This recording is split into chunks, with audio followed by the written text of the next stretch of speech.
Thus the heavens and the earth and all their array were completed. On the seventh day, God completed the work he had been doing. He rested on the seventh day from all the work he had undertaken. God blessed the seventh day and made it holy, because on it he rested from all the work he had done in creation.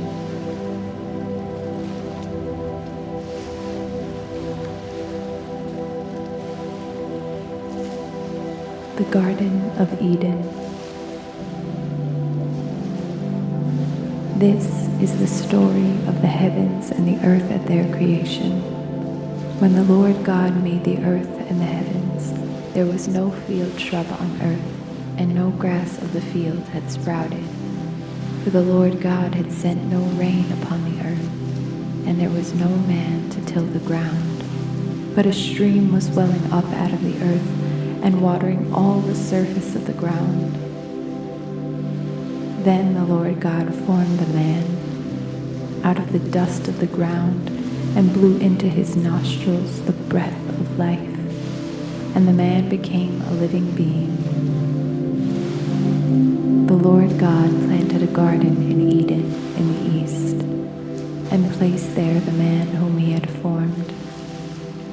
Out of the ground the Lord God made grow every tree that was delightful to look at and good for food, with the tree of life in the middle of the garden, and the tree of the knowledge of good and evil.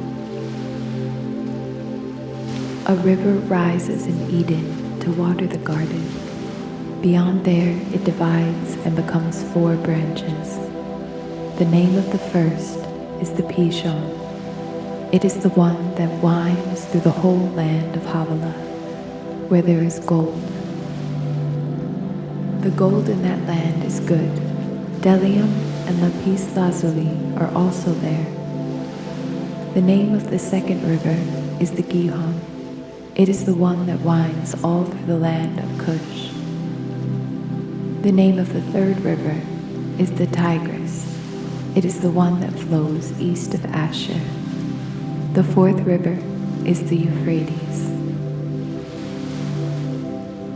The Lord God then took the man and settled him in the Garden of Eden to cultivate and care for it. The Lord God gave the man this order: "You are free to eat from any of the trees of the garden, except the tree of knowledge of good and evil. From that tree you shall not eat. When you eat from it, you shall die." The Lord God said, "It is not good for the man to be alone. I will make a helper suited to him." So the Lord God formed out of the ground all the wild animals and all the birds of the air, and he brought them to the man to see what he would call them. Whatever the man called each living creature was then its name.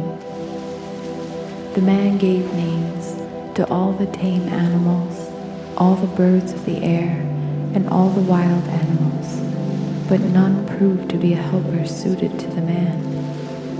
So the Lord God cast a deep sleep on the man, and while he was asleep, he took out one of his ribs and closed up its place with flesh. The Lord God then built the rib that he had taken from the man into a woman. When he brought her to the man said, "This one, at last, is bone of my bones and flesh of my flesh. This one shall be called woman, for out of man this one has been taken." That is why a man leaves his father and mother and clings to his wife, and the two of them become one body. The man and his wife were both naked, yet they felt no shame.